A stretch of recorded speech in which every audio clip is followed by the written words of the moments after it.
You're listening to the Open Books Podcast. Your next chapter starts now. Is it love, love, love, love, love, love that I'm feeling? Is it love, love, love, love, love, love that I'm feeling? Is she the one?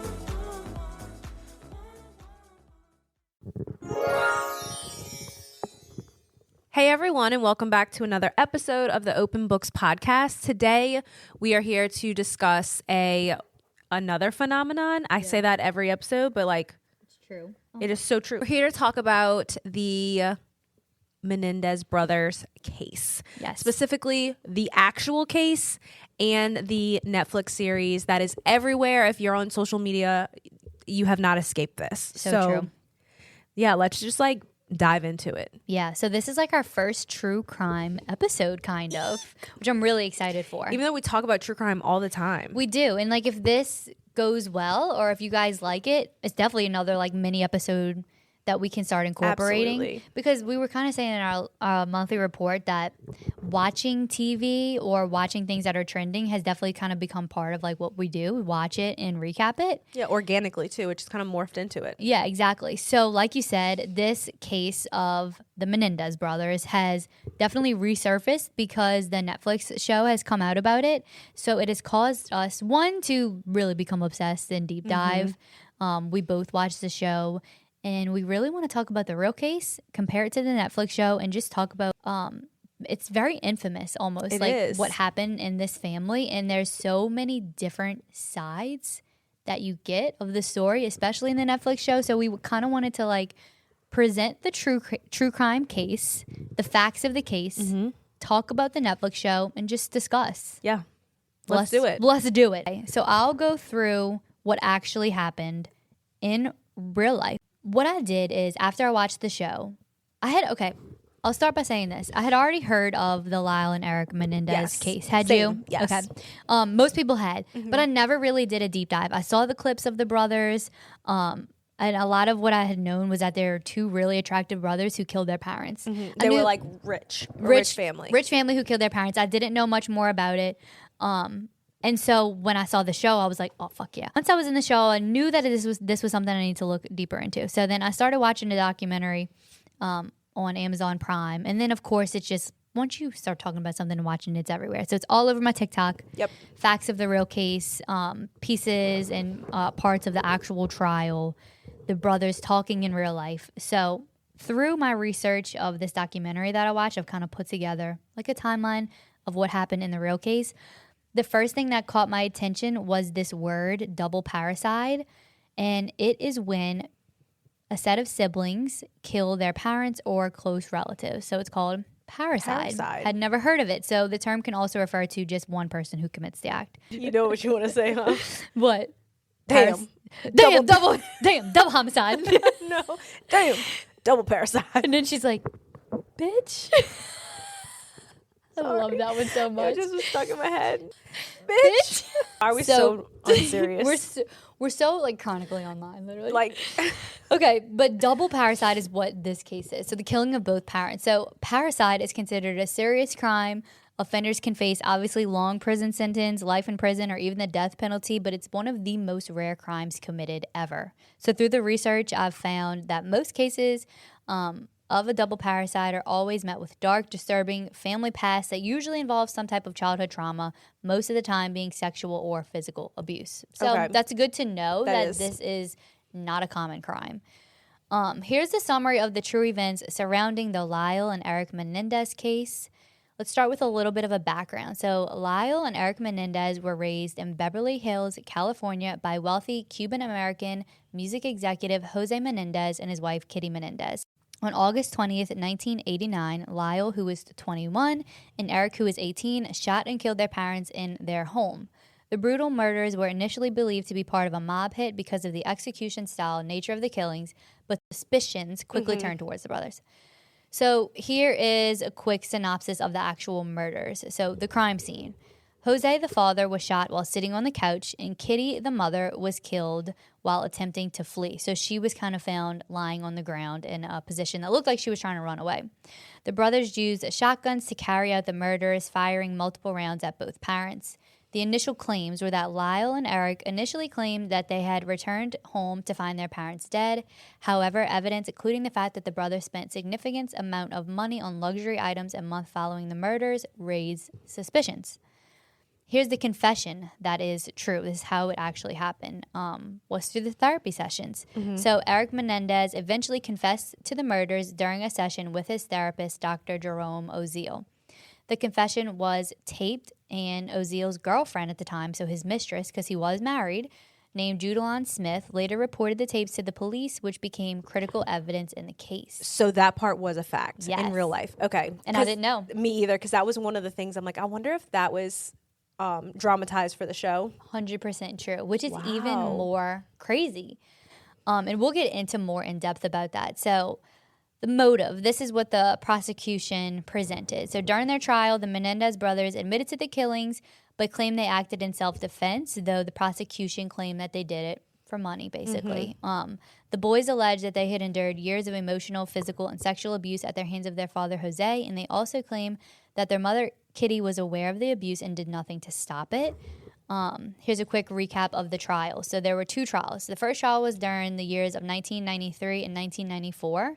It was televised, super popular. It drew national attention, and it ended in 2 deadlocked juries, as some jurors were swayed by the brothers' claims of abuse. The second trial was between the years of 1995 and 1996. During a retrial, the Menendez brothers were convicted of first-degree murder. The defense strategy in the second trial focused less on the abuse and more on the fact that the killings were premeditated. So ultimately, the boys were sentenced to life in prison without the possibility of parole. And so so when I was watching the documentary, I was just firing off thoughts and comments into these notes to things that came directly out of Erik Menendez's mouth. A bunch of interviews via phone while he was in jail, and this is what he claims. So Erik says that he was sexually abused by his father from a very young age. He says that the abuse started when he was just 6 years old. His father would give his brother and him massages after tennis practice, and he also took showers with them. The abuse escalated through the years, turning into oral sex and then anal sex between the dad, Jose, and both brothers. Erik seemed to get the worst of it, though, having his father rape him up until 2 weeks before the murders. Erik also claims that his family from the outside did seem like the perfect unit. Jose was a powerful man, and Kitty, his mom, was completely enamored by him. They were very wealthy, and they had 2 good-looking boys. They looked like a successful and powerful family. But Erik says that behind closed doors, the family was a complete travesty. Jose was abusive to everyone, verbally and physically, and had sexually abused his boys for most of their lives. Erik claims that his father was radical, overbearing, and had a delusional sense of self-confidence. He says that he would often put certain spices on his father's food when he was a child in order to make his dad's semen taste better. So he talked about that in the show, and I also wondered if that was dramatized. But he said it in the documentary. Said it. Yeah. So he said he would try to do things that helped his semen taste better, which is just fucking that awful, alone y'all. Says enough. Yeah, let that sink in. The weeks before the murders, everything in Erik's life and their homes were coming to a boiling point. Erik had just graduated high school, and he was planning on leaving.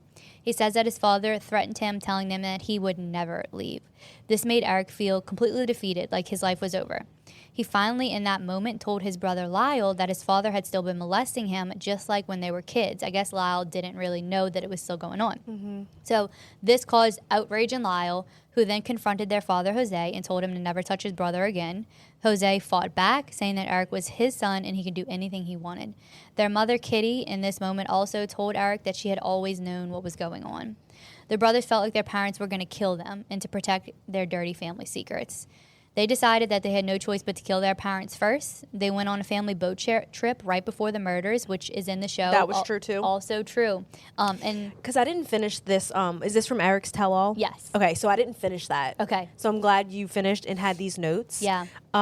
So they did go on the family boat trip. The guy who was the captain of the boat at the time was in the documentary. Okay. He says that the trip was fucking weird. He said that everything felt off. The parents were on one end of the boat. The boys were on another end. They did not speak. They didn't fish. It was None of them fished? None of them even fished. They said it was very weird. The boys felt like they were completely disassociated from their parents. Something happened. He said when he found out, a couple of days later that the parents had been murderers, he immediately thought it was the brothers. And he said, I didn't even blame them. He said the dynamic was so off. He's like, I didn't jump to they were psycho murderers. He was like, I felt like they were being abused. Like, that was the energy that he got. He said, I felt like something was going on in this family. And Erik does talk about the fact that on this boat trip, they discussed it. They were like, okay, we have to do this. They felt like their lives were in danger because he knew that Erik was telling him about the abuse, and he didn't want anybody else to know. And I guess they thought that Jose was maybe going to, or Jose thought that the brothers were going to start telling people. It's interesting how much was fact that was portrayed in the show. So the boys did use shotguns to kill their parents in their living room. Erik says they spent hours after trying to create alibis before calling the police and claiming that they had walked into their parents being shot. It took months for the boys to get arrested. Erik's lawyers are in the documentary. They claim that he was extremely distraught, extremely depressed, and constantly broke down crying when talking to his family about his life. When talking to the lawyers about his life with his family. But it took a while for him to open up, just like in the show. At first, he talked about how great his parents were, mostly because he did believe it. Over time, through the sessions with his lawyers, he realized that the abuse and trauma he went through was real, and he started opening up about what happened to him.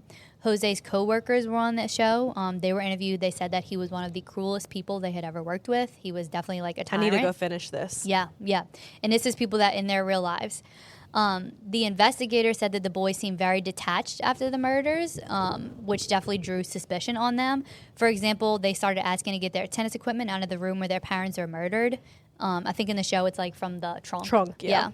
And Erik continued to play and train with his coach following the days after the murder, so he kind of just like kept playing tennis.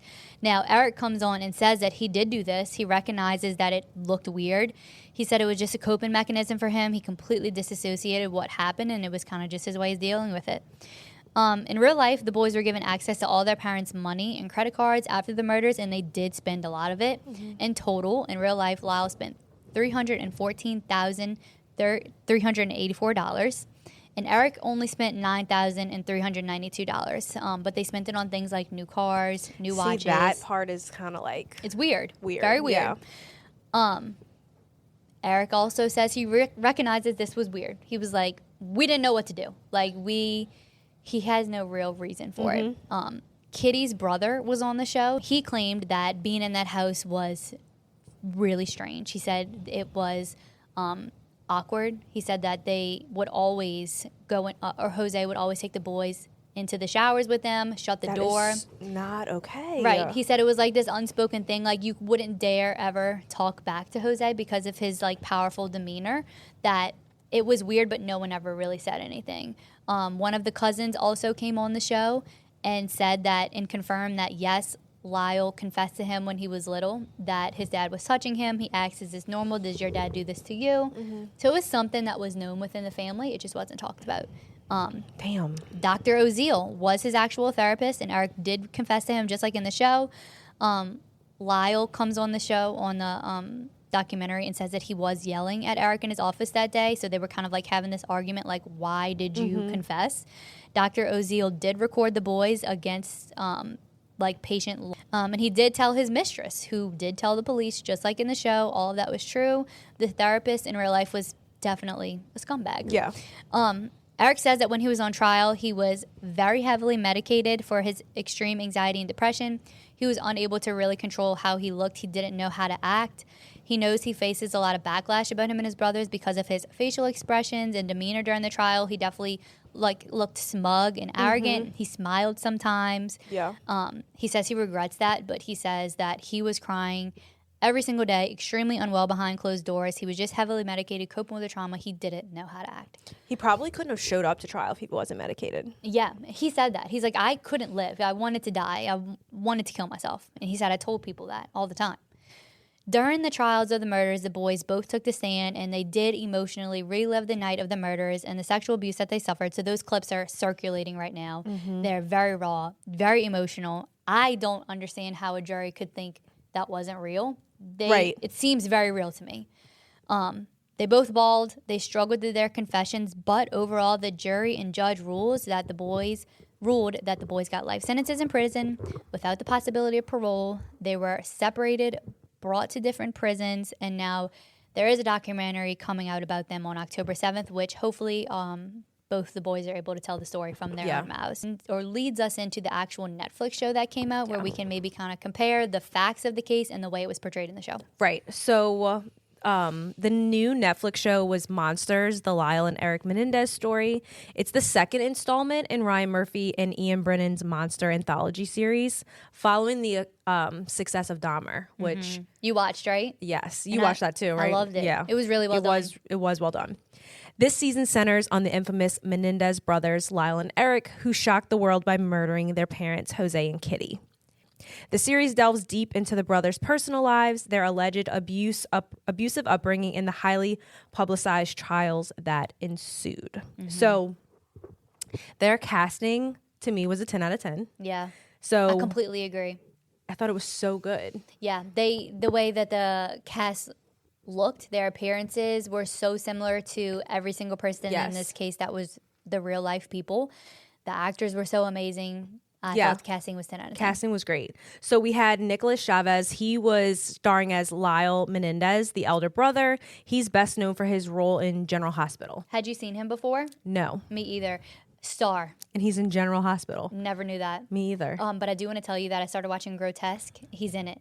I know. Oh, you knew that? Okay. Yes. Well, I was getting some shows together. I actually made a watch list for maternity leave. And I saw that show pop up, and I was like, that's Lyle. It's Lyle Menendez. What is he doing? He is an amazing actor. He is insanely talented. And he's so good looking. So good looking. I'm sorry. No, It killed me. but Ryan Murphy knows what he's doing with that. He I think does. he just And we'll casts get into gorgeous that. people. Yeah. So then we have Cooper Koch. Koch. Koch. So Cooper Koch. I believe that's how you would say it. He stars as Erik Menendez, who was once a highly ranked tennis player before the murders, and Koch has appeared in They, Them and Power Book 2 Ghost. Also an incredible actor. He was a star of the show for me. Well, both brothers were, but his performances were so powerful. So powerful, especially, Episode 5. the Hurt Man. And we will talk about it. Yeah. Also, so good looking. He's stunning. I couldn't get over it. Who is more stunning in your opinion? Ooh, this is hard for me, but I do want to say Cooper. Cooper is. And especially in too. their roles. I think his role as Erik, there was just, all the thirst traps that are being posted about him. I'm Yes. like, if you take away what this show was about and you just look at these men. Beautiful. Oh my God. So then we have Javier Bardem. He is the father, Jose Menendez, a powerful and abusive record industry executive.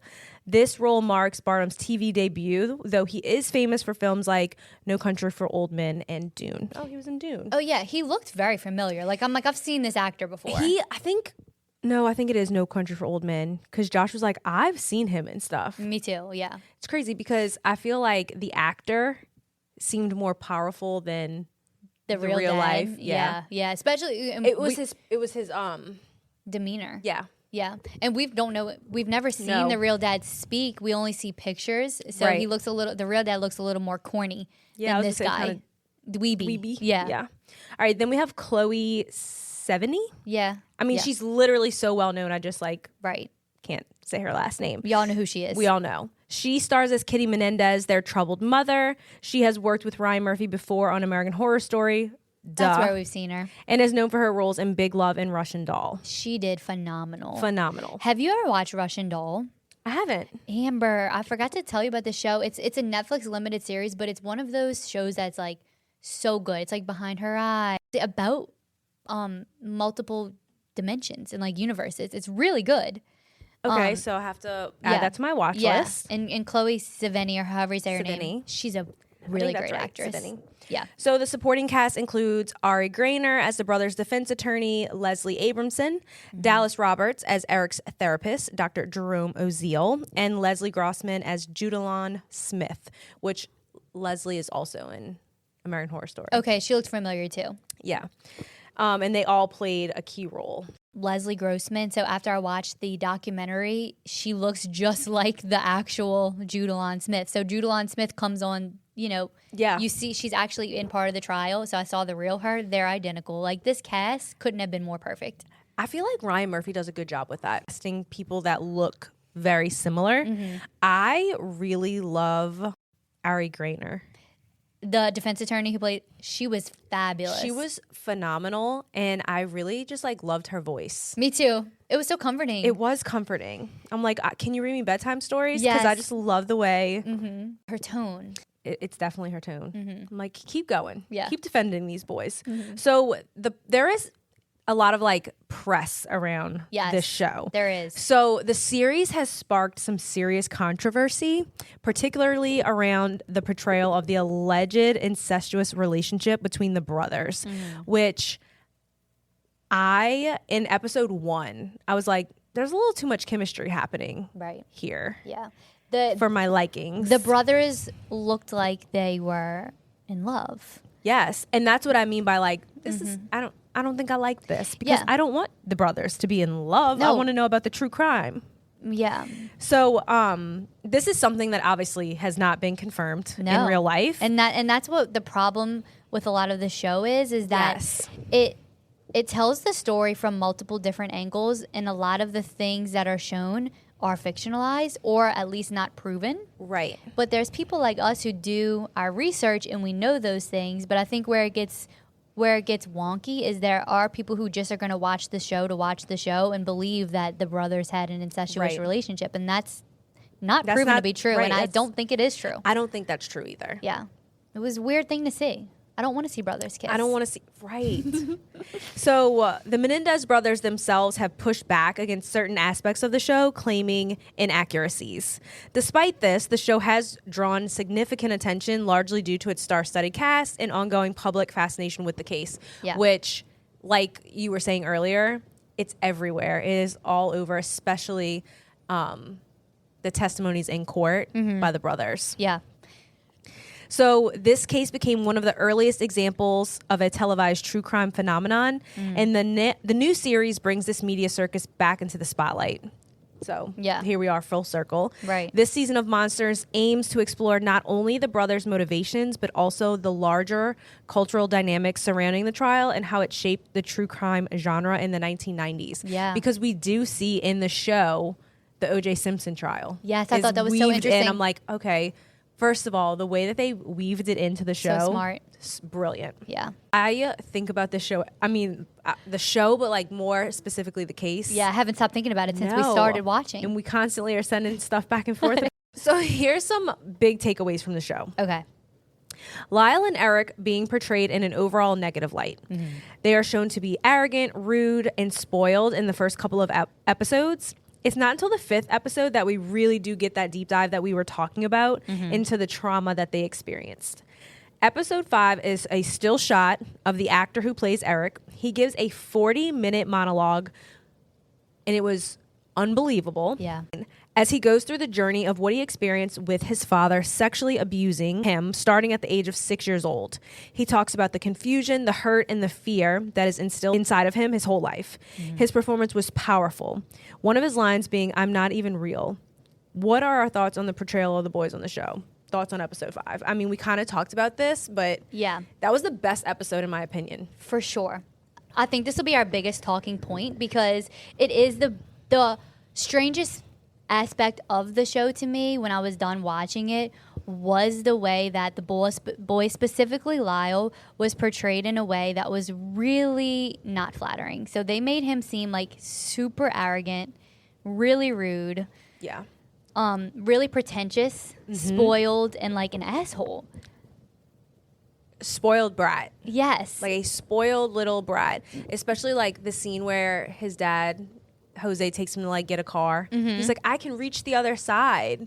Things like that are not proven to be true in real life. Correct. No one had come out and say that these were the most spoiled boys you've ever met. They were greedy. No one, in fact, most people who took the stand said the opposite. They said that they were really respectful young men. They just wanted to please their father. So I think the show was trying to marry the two sides. like perspectives. Yes. So I saw Cooper Koch say this in an interview. So he is the one who played Eric.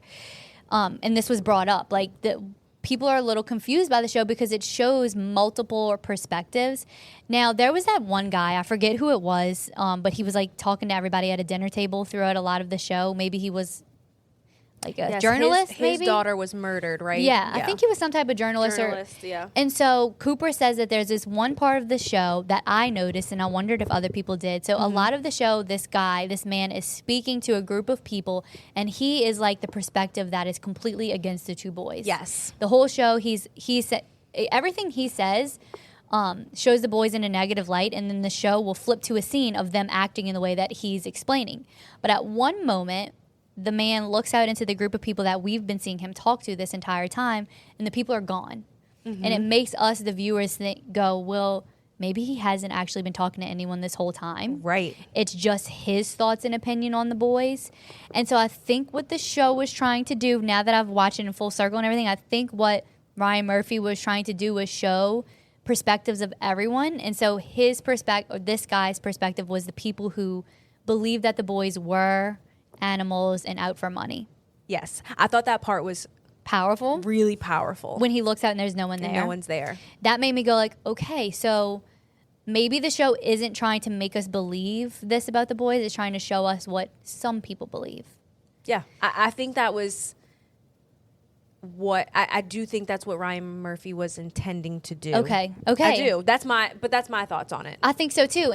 So it did kind of bother me, the light that specifically Lyle was portrayed in, because we don't know if that really is how he acted. And I think that, like I said, there's people who are out there who are going to watch the show and they're not going to do their research and they're going to assume that that's facts. And that's just kind of sad. Yep. However, I do understand the direction now of showing all those perspectives, because at the time, and still probably now, there are people who think that the boys were just arrogant.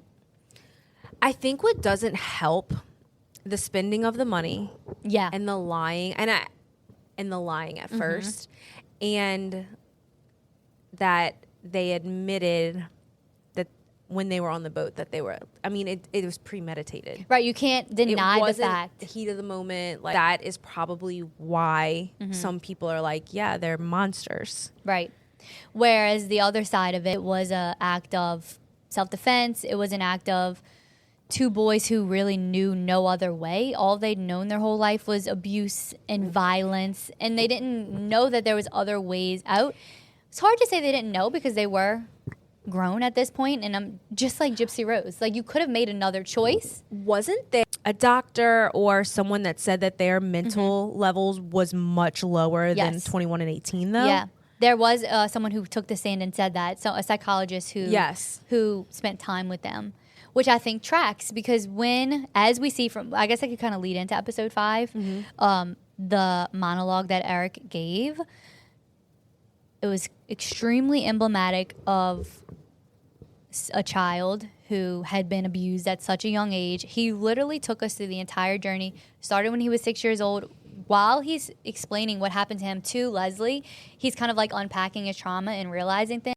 The saddest part about the monologue for me was when he said he wasn't real, when he feels like he is not a real person. Like, I could not look away from my screen. And it's hard when something is so disturbing to say it's good, because it's the content is so terrible, Traumatic. but it's those types of like scenes that I think need to be watched and heard, because there's people out there who go through the same thing. There's people out there who can relate, who feel seen and heard, and like helps us, people who haven't gone through that, understand it a little more. One thing he said that was like just so gut-wrenching to me was when he was like talking about his sexuality and how he was confused. Right, like he didn't know. He didn't know if he was gay, if he was straight. And there's a actual clip of the real Eric on the stand when he's asked, "Are you gay?" And he's like, "No. Like, people think I am, because if I was doing that with my dad, then that means I must have liked it or that I am gay. And he's like, I'm actually not. Erik in the show, when he mentions that he's confused because when he's doing these things with his father starting at 6 years old up, he's like, well, you have to be like, and then Leslie's like erect. And he's like, yeah. You can tell he's so shameful, but it's like he couldn't help it. And that's confusing to him. And so everything that had happened to him has so warped his perspective of like what's real, what's not real, what's right, what's wrong. I do lean more towards the abuse. I mean, to me, it's just like no one can make that up. The only other thing is that when, and I don't know if this is actually true, this could have just been in the show, the defense was like 4 out of the 6 alleged abuse things that the boys have said came from this book, When a Child Kills. I do remember And that I in the looked show. up the book and I was like, oh. So that's another thing. I was like, I don't want to ever like not believe someone when they say that either. Of course, right.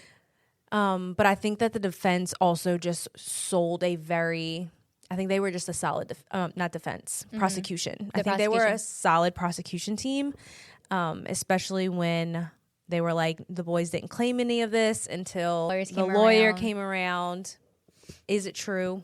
Right. I don't know. You could see both sides to it because there's also the side that they didn't claim any of it because we don't know what it's like to experience that type of trauma. Jesus, no. And I think like it's statistically proven that you don't speak people out. don't speak out about it. Just like it is with Gypsy Rose. Like if you are being abused, is that your only way out? Do they deserve rehabilitation just like she got?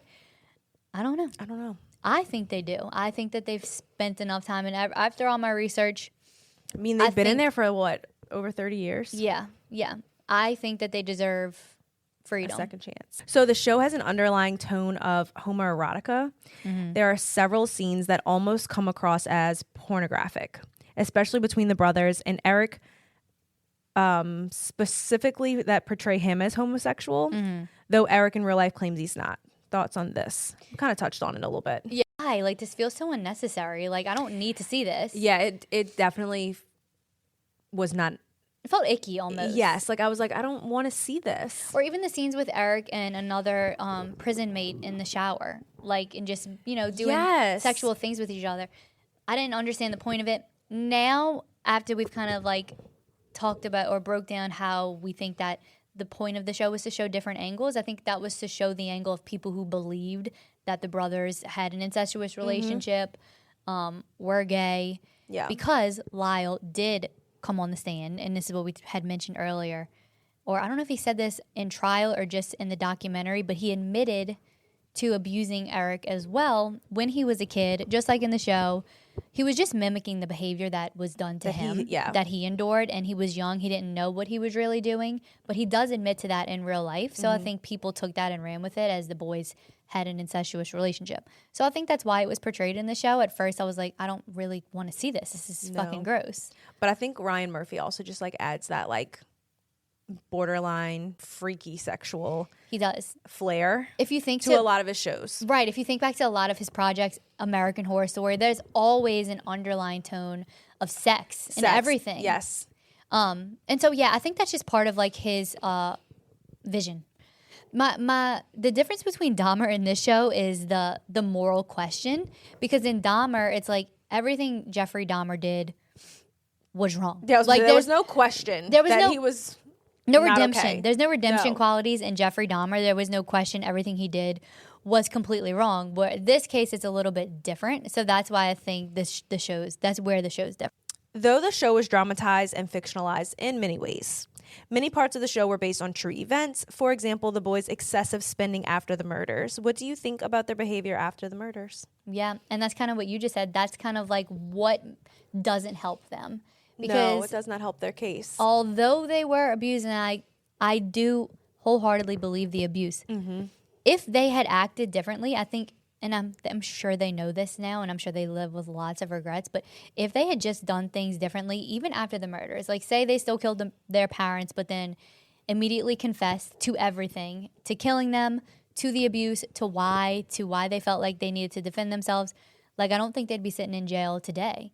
Or not as long as they were. Right. Or have been. I don't even want to say were. As long as they have been sitting there. Right. But their behavior after, it's, no matter what, it's still unlawful. They literally went in like guns blazing. Yeah. Literally. Like shots to the head, shots to the chest, to everything, like multiple shots. It's like they tried to make it look like the mob did it, or that's what the Netflix series said. in Yeah, the and I trial. think in real life that was like the only thing that they could think of in Yeah. the moment of like, what can we say to not get caught? Yeah. So The storyline of the therapist, Dr. Oziel, was true. Erik did confess to him, and his mistress his mistress did end up telling the police. Dr. Oziel broke many patient therapist rules, such as recording the boys sleeping with one of his patients, who he made them listen in on their therapy sessions, and exploited the boys by asking them to be business partners. What are your thoughts on Dr. Oziel? I think it was such a like travesty that he was their therapist because he was the worst. He was so unethical, and so in the show, I thought he was so unethical. Like he, Absolutely. yeah. First of all, having the mistress move into their house, that was true. Oh, he In really real did move life, him in? yes, because Move her in? yes. So his mistress Judalon, who was the one who ended up telling the police about the recordings of them confessing, I watched her on trial. I'm sorry, I watched Dr. Oziel, real him, on trial be asked, is it true that you moved your mistress into your house after this because she was worried? And he said, yes, it was true. I'm like, okay, so he was the fucking worst. He was a creep. He was the worst in many ways. Yeah, he completely broke all kinds of patient confidentiality rules. Awful. Yeah, it honestly is a shame. I mean, it was going to come out. I think also in real life, the police were also onto the boys. They probably Yeah. would have been caught with or without the confession tapes. But that therapist was terrible. He did try to exploit them for money. Once he found out how rich they were, he like behind closed doors was trying to do business deals with the brothers. Overall, did you enjoy the show? I genuinely loved the show. I really liked the show too. Yeah. I thought it was well done. You know, even with some of the parts that I was like, maybe we don't need this. But I agree with you. I think after like seeing the show, unpacking the true events, I think it was to be seen not so literal. I think Very it was- metaphorical. Yeah, I think a lot of the show is metaphorical. I think a lot of what Ryan Murphy does is, even though it is like sexual, I think it is meant to portray something bigger. Yeah. I feel the same way. It was so well done, and the acting performances were definitely award worthy. And I think it kind of gave us some new breakout stars. Like I think these two actors who played the brothers are going to be huge. They're gonna be huge. Cooper is gonna be big too. Very, very talented actor. So hot. So like Oh I my can't gosh, complain they're about gorgeous. that.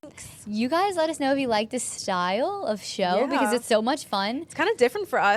Bit of a true crime, a bit of a TV show recap. So we'll definitely do more. Yes. And don't forget to read our next on the shelf, which is The Last One by Will Dean. That's him.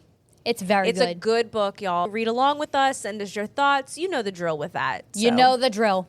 Do You it. know it. All right. Love y'all. Love Thank you for you. listening.